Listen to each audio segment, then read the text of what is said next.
Halo guys, jumpa lagi dengan J2F Story Tutorial khusus para YouTuber pemula. Video kali ini kita akan membahas mengenai video panjang atau video pendek ya, video reguler atau video short gitu loh ya. Karena dari komunitas saya itu mereka masih bingung nih. Karena kalau misalnya bicara video panjang kayaknya lama sekali gitu ya dibandingkan video short, karena kalau video short itu kan gampang meledak gitu ya. Jadi kita akan bahas di sini adalah kelebihan dan kekurangannya dari video reguler ya dengan video short itu apa sih gitu kan. Nah, jadi sebelum kita masuk ke sana, biar kalian nanti nggak bingung buat para YouTuber pemula, sebenarnya kedua-duanya itu sama-sama enak sih, karena gimana ya, karena sama-sama menghasilkan juga, dan itu juga bagian dari kategori dari YouTube gitu ya. Nah, yang pertama-tama para YouTuber itu harus melihat kebutuhan ya. Kebutuhannya YouTuber pemula apa dulu nih? Misalnya YouTuber pemula udah punya akun yang sudah dimonetisasi belum? Misalnya akun aktifnya ada 3 nih. Yang satu udah monetisasi, yang 2 dan 3 ini misalnya belum ada. Nah, untuk menutup kekurangan-kekurangan yang ada di channel yang satunya, di akun satunya ini, kalian boleh membuat dua-duanya ini short. Kenapa? Karena short itu kan mudah ya, nggak terlalu neko-neko seperti video panjang, cara pembuatannya, cara pengeditannya gitu kan ya. Dan itu sangat mudah untuk di video short gitu ya. Kalau misalnya video panjang itu kan penuh dengan mekanisme yang harus kalian perhatikan, jangan sampai terkena konten berulang, harus ini itu gitu kan. Mesti lihat dari sudut pandang niche-nya juga apa gitu ya. Nah, biasanya kalau kita bicara niche ya, atau kita bicara topik ya, topik kira-kira mana sih yang bisa cepat viral gitu kan. Nah, saya akan kasih tahu ya, topik-topik yang biasanya viral, yang biasanya tidak ditelan oleh waktu, misalnya yang berhubungan dengan permainan, game gitu ya. Kedua, tentang mengenai edukasi desain ya, cara ngedesain lewat Photoshop, cara desain menggunakan Canva, cara desain menggunakan Krista Vesta gitu kan ya, misalnya tentang sejarah gitu kan. Nah, topik-topik yang seperti itu kan tidak habis ditelan waktu ya, dia akan selalu berputar. Begitu juga yang berhubungan dengan masakan gitu kan ya, biasanya buat ibu-ibu gitu, buat teman-teman yang suka masak gitu kan. Nah, sebenarnya konten-konten yang seperti itu, topik-topik yang seperti itu ya, itu tidak habis ditelan waktu dibanding kita kalau misalnya kita pengen buat vlog gitu kan, vlog tentang wisata atau apapun itu gampang orang jenuh gitu loh. Oke, saya udah pernah ke sana gitu kan, tapi kalau misalnya berhubungan dengan sejarah wisatanya, itu lebih bagus. Kenapa saya katakan bagus?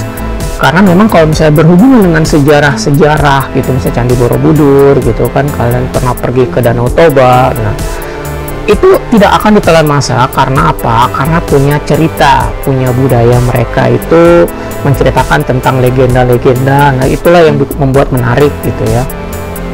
Apalagi kalau misalnya kalian pergi suka naik gunung gitu kan, kalau misalnya naik gunung itu kan, itu ada asik tersendirinya gitu ketika kalian sampai di puncaknya dan kalian pasang bendera Indonesia. Itu merupakan satu kebanggaan loh, dan itu nggak akan terlupakan, dan itu hal-hal yang tidak akan ditelan oleh waktu gitu. Dan juga misalnya kalau dari kosmetik juga bisa ya, karena kosmetik itu kan selalu terupdate ya, ada yang fungsinya udah jadi multi gitu ya, bisa ini gitu, dengan 3-in-1 misalnya gitu kan. Jadi udah banyak manfaatnya gitu, jadi nggak perlu beli banyak kosmetik, pakai yang A, pakai yang B, pakai yang C gitu kan. Sekarang udah makin lama dengan perkembangan teknologi ya, semuanya itu harus update. Nah, kitanya itu yang harus belajar. Nah, kalau misalnya kita lihat dari video panjang dan video short, memang kalau dari segi penonton, untuk meningkatkan subscriber kalian, meningkatkan jam tayang kalian itu lebih cepat di video short dibanding video reguler atau video panjang. Mengapa saya katakan demikian? Karena kalau di video short itu kan orang-orang sekarang itu lebih suka yang instan, simple, padat, dan jelas gitu loh. Nah, kalau misalnya video short gitu, misalnya konten tutorial nih, seperti saya nih, kira-kira kalau saya masukkan video short tentang tutorial, kira-kira ada orang mau nonton tidak gitu loh. Kecuali kalau misalnya informasi atau manfaat untuk edukasinya itu benar-benar penting gitu bagi YouTuber pemula gitu kan. Tapi kalau bagi bukan YouTuber pemula kan gampang ditelan waktu, makanya sangat sulit sekali kalau misalnya tutorial itu kalian masukkan ke video short untuk perkembangannya gitu, tergantung isi dan topik yang akan kalian jelaskan itu harus benar-benar kalau kalian harus perhatikan gitu. Nah, kalau misalnya di video panjang ya, saya udah jelaskan mengenai pembuatan videonya ya. Kalau misalnya segi pembuatan videonya, kalau video panjang itu kan sedikit rumit ya, agak lama, bisa juga lama gitu, bisa juga seharian. Kalau video short kan ya kalian cuma bisa mengedit sedikit ya, kalian udah nggak perlu bingung-bingung soal lagunya gitu kan. Nah, itu dari segi pembuatan video. Nah, lalu kalau misalnya dari sisi penonton, sudah saya jelaskan juga tadi, lebih mudah di video short ya. Itu keunggulan video short. Kenapa? Ya seperti yang saya bilang tadi, sekarang zamannya para penonton itu instan, langsung to the point gitu. Nah, lalu kalau misalnya kita masuk ke dalam monetisasinya nih, video panjang kan kita cukup mengejar 1000 subscriber dan 4000 jam tayang. Nah, sedangkan di video short itu kita mengejar 1000 subscriber juga, tetapi 10 juta jam tayang gitu. Nah, tapi kalau misalnya kita lihat yang saya jelaskan tadi, karena sangat mudahnya para penonton itu sukanya maunya instan gitu ya, jadi maunya yang langsung to the point. Jadi untuk jam tayang ya, dan juga untuk subscribernya itu sebenarnya bisa lebih cepat di video short dibanding video panjang. Sebenarnya nggak terlalu susah juga sebenarnya, cuma hanya dalam prosesnya saja yang berbeda gitu ya. Nah, kalau kita lihat sekarang, kita bahas soal penghasilannya nih teman-teman. Kalau misalnya kita bicara soal penghasilan antara video panjang dan video pendek, kalau misalnya video panjang itu kan berhubungan dengan penonton juga, video pendek juga berhubungan dengan penonton juga.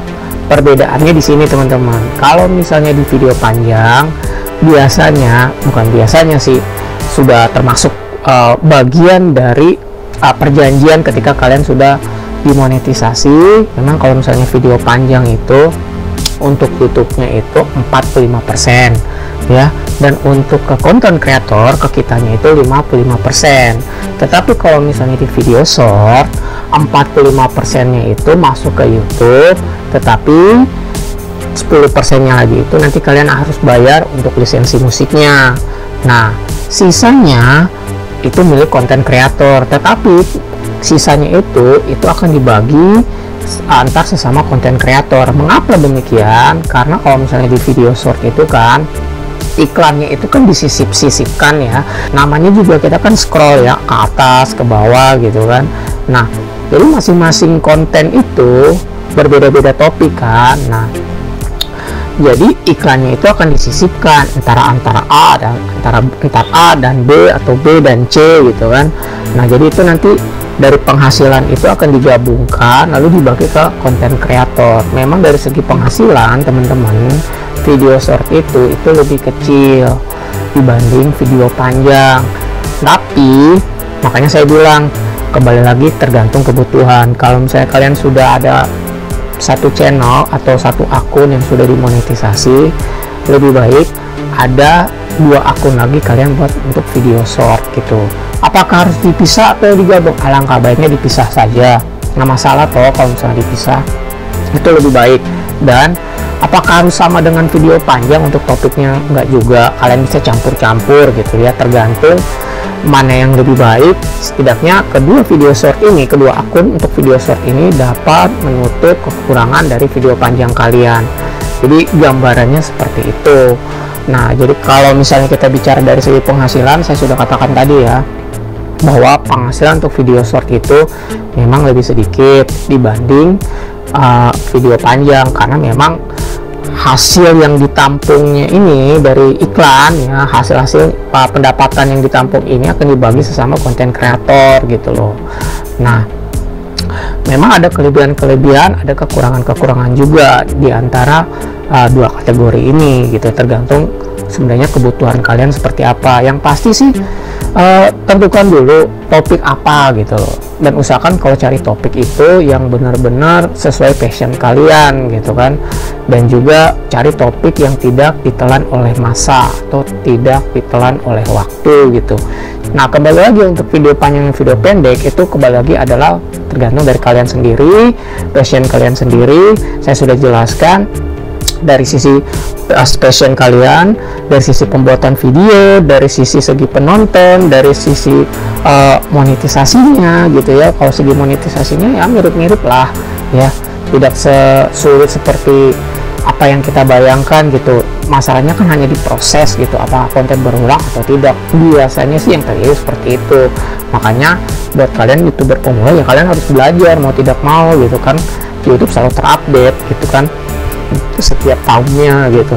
Lalu juga mengenai penghasilan saya sudah jelaskan tadi, kalau misalnya yang video panjang itu memang pure kita memang 55% untuk kita, 45% untuk YouTube.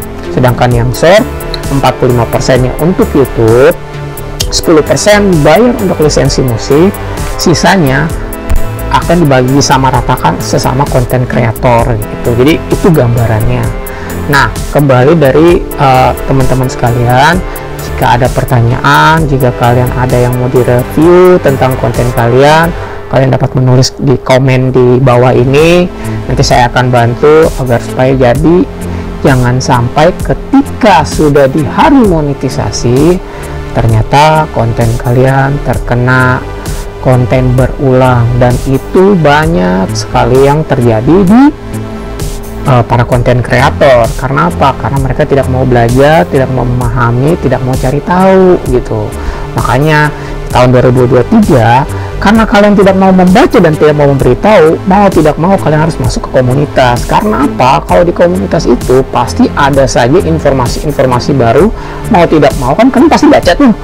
Itu namanya kan dipaksakan supaya kalian membaca gitu loh. Makanya saya paksakan kalian di tahun 2023 kalian harus ikut komunitas. Itu aja. Oke, cukup sekian, itu aja dari saya dari J2F Story untuk YouTuber pemula mengenai video panjang dan video pendek. Perbedaannya atau baiknya seperti apa. Oke, terima kasih, sampai jumpa, ciao, bye.